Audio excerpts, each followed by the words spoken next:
Assalamu алейкум, урматтуу көрөрмандар. Күнжелеси бүгүн мешекторду тизип алып эмне кылат десеңиздер, бүгүн биз силерге койлорду эмес, койлорго бере турган өтө мыкты жемди көрсөттүк. Бир гана койго эмес, жалаң мал жанаттарга бере турган жемди көрсөтөбүз. Табигый жем. Анда мен силер назар салып карап туруңуздар, биз Карабалта шаарындабыз. Карабалта шаарында белгилүү бир даректе мини цехтебиз. Бул цехтин ээси, колдонуучусу Акназаров Муктар байкебиз. Карабалта шаарынын тургуну. Азыр бизди чакырды, биз койлордун көргөнү келдик элек. Бул жакта келсек, койлорго бере турган өтө мындай акылга көп билип билбеген жем бар экен. Ошону мен да көрсөтүп кетейин дедим. Негизи мен биринчи жолу билдим, көпчүлүгү билсе керек. Муктар мырза, ассаламу алейкум. Алейкум ассалам. Бизди чакырдыңыз, экөөбүз биргеликте көрсөтөлү. Сиз бул чыгарышта бизге эмне көрсөтөсүз ошондо? Бул чыгарышта мен силерге азыркы күндө койлорго жанагындай витамин болуш үчүн гүлдүн уруктары, гүлдүн аркайсы гүлдүн башындагы маңыздуу чөптөрүнү биз бед урукту тазалаганда ошол нерселер бөлүнүп чыгат, ошолорду малга дайыма малга беребиз жана элдерге сатабыз да. Ошону силерге тактап көрсөтүп, элдерге ошондон пайдаланса деп ошону силерге чакырткан койду көрсөткөндө ошону көрсөтүп калдым деди. Анда сиз мага жана биздин көрүүчүлөргө ушунун пайдасы боюнча бир аз түшүндүрүп бериңиз. Өзүңүз мына ушул ишкана, Бул ишкана болсо ушул жерде биз бед урукту тазалап, заказ менен бед уруктар жөнөтөбүз. Өзүбүздүн Кыргызстан былтыртан Азербайжанга чыкты, Казакстанга чыкты, быйыл чыгат, буюрса чыгат иншалла. Ошол эми бунун пайдасы биз өзүбүз канча жылдан бери мына жакта негизи порода эмес мындай эле малды аткорма кармап, койлорду, кочкорлорду багам. Боордойсуз, Боордоймун. Ошолорго мен чөп да берчү эмесмин, жем дагы берчү эмесмин.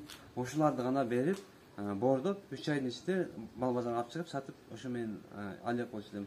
Быйыл эле бир аз пародага өтүп, буларды как витамин катары берип калдым, дайыма берген жокмун. Иммунитетти поддержка кылган. Иммунитетти поддержка кылыш үчүн бир мал берем. Калган убакыт чөп дагы жесин, ар кайсы нерсени жесин деп, буларды азыр иммунитет катары берип калдым да. Эгер боордойм десе, чөп да бербейм, жем дагы бербейм. Только ушуну гана берем да. То есть, ушуну менен сиз мал боордоп 3 ай өткөрөсүз. 3 айда мына жерде бир 100 баш жылда бир 2 жолу айлантып ушуна иштечү элем. Муктар мырза, келиңиз. Муногу техник аппарат. Бедени ушул тазалап, урукту бөлүп чыгарат. Жүрүңүз эми. Бөлүп чыгарат дагы таза урукту ал жака кетет. Аткоттору мына жака чыгат да турабы? Ушуларбы? Ушул жака чыгат, ооба. Мына жерде мына туруп тургандар. Муну түшүндүрүп бериңизчи, бул жерде нелер сакталган өзү? Бул жерде азыр гүлдүн башындагы жанагындай урукту кармаган сырткы эмелер барго? Челдери. Ошолор бар, анан уруктун бырышып калган, жаны бир аз жем болуп калган, чыкпай турган, өнбөй турган уруктар ошол жака түшөт. Бул мисалы жүгөрүнүн деле комбайн чабып атканда баягы толук жетилбей калган, андай бүрүшүп калгандарын сото кылып чыгарып, элге чыгарып салат го. Аны элдер же уйларын багып жедирип жок кылат.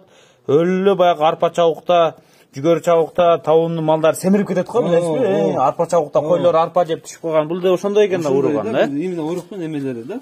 Жанагындай бышпай калгандарча айтканда.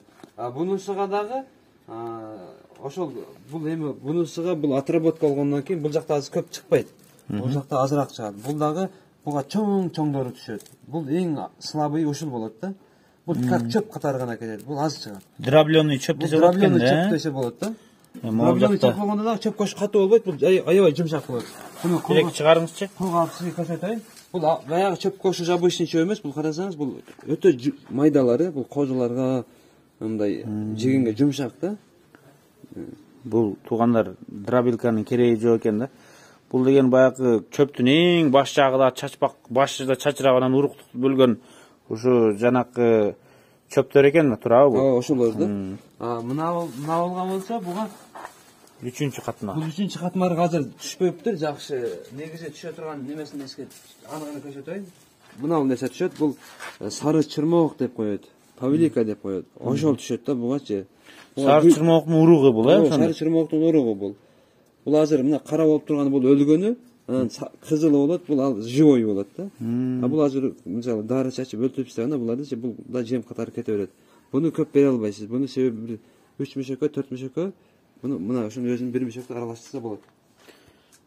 Сизде азыр ушундай бул жакта бирөөсү мыногу беде уругунун кармаган сырты кабыгы, челдери. Бул жакта баягы уруктук урукту чеби менен кошуп кармаган баягы сөңгөк, кичинекей сөңгөктөрү. А бул жак болсо баягы сары чырмооктун уругу. Бул жакта болсо чоңураак уруктар. Сары чырмоок менен бел уруктан уруктун өзү чоң болот да, керек уруктар чөптөрдүн. Буга азыр түшпөптүр, анча буга дагы жана ал мен айткандай да мынага түшкөн экөөнүн аралашмасы түшүптүр. Негизи бул жака дагы бир миянын уругу болот, чоң болот, тоголок. Дагы анча гүлдүн уруктары болот, чоң уруктар болот да. Алар сеткалар бул 3 катар сетка болот да. Ошо чоң сеткадан өтпөй калгандары бул жака түшөт да, чоң уруктары. Негизи азыр бул аппаратында, бул партиямда ошол урук жок экен. Ошол себептен буга азыр мындай чоң мынага караганда крупныйраак чөптөр түшүп жатты. Болду. Бул да мынага кете берет акачы.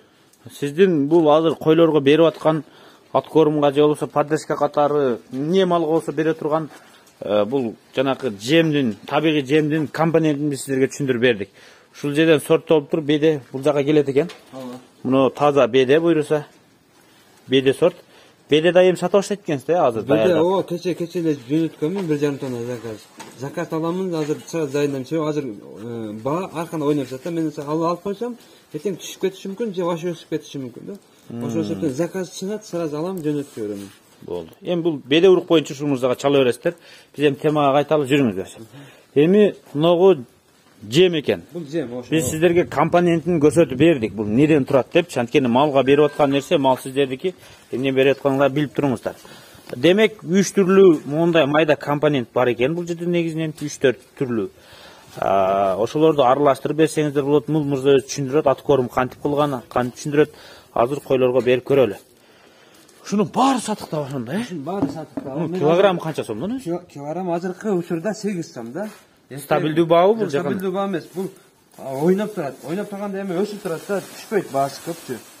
8 сом эң арзан баа азыркыда. Бирок бул эртең 1-2 айдан кийин уже татпай калат эмнечи. Сезон бүтөт да. Килограмм 8 сомбу, Азыркыда да 8 сом, ооба. Так, жүрүң эми. Сиз аткорум кылыпсыз. Бул менин түшүнүгүм боюнча мынагу азыр жанакы топоз, кийик, эчкилер жалаң сүтү башкача дагы эме болот го.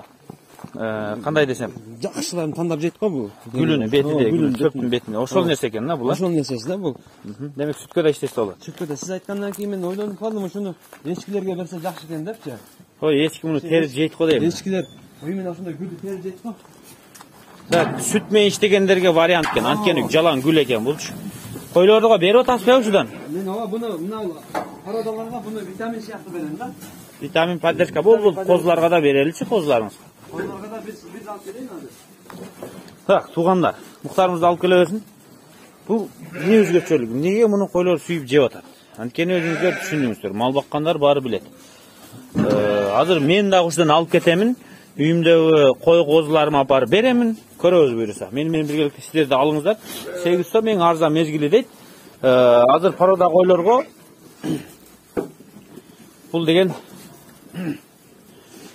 поддержка иммунитет катары берип атыптыр да. Жемдин ордуна экен бул, туугандар. Булар жем ордуна бересиз ошондо? Жок, жем дагы берилет, анан буну дагы берем буларгачы. Сен буну как витамин катары берем да. Машалла. Витамин катары да келет. Козулар да жейби? Козулар да жейт.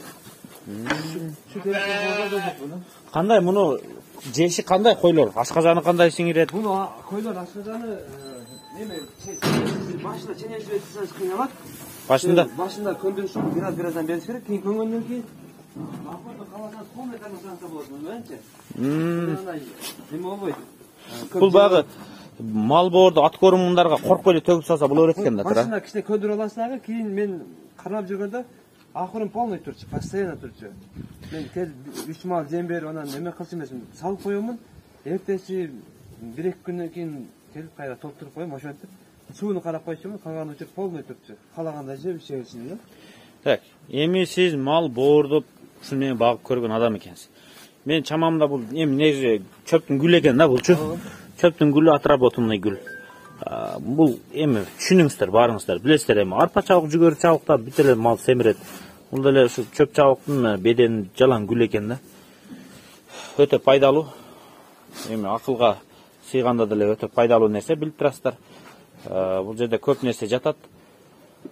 жалаң бышкан нерселер да эми бул. Ачыгын айтканда берени бышырмайынча чаппайт. Ооба, бышмайынча чаппайт. Урукка чаппайт. Буну жылкыга гана болбойт экен. Жылкы прямой кишке деп коет экен, туруп калат экен. Анан бунун бир жети жагышы, бунун мөшөгү, бир мөшөк полный салсаңыз, ашып барса 18, 19, 20 килограммга чейин чыгат. Аябай полный мөшөкчү.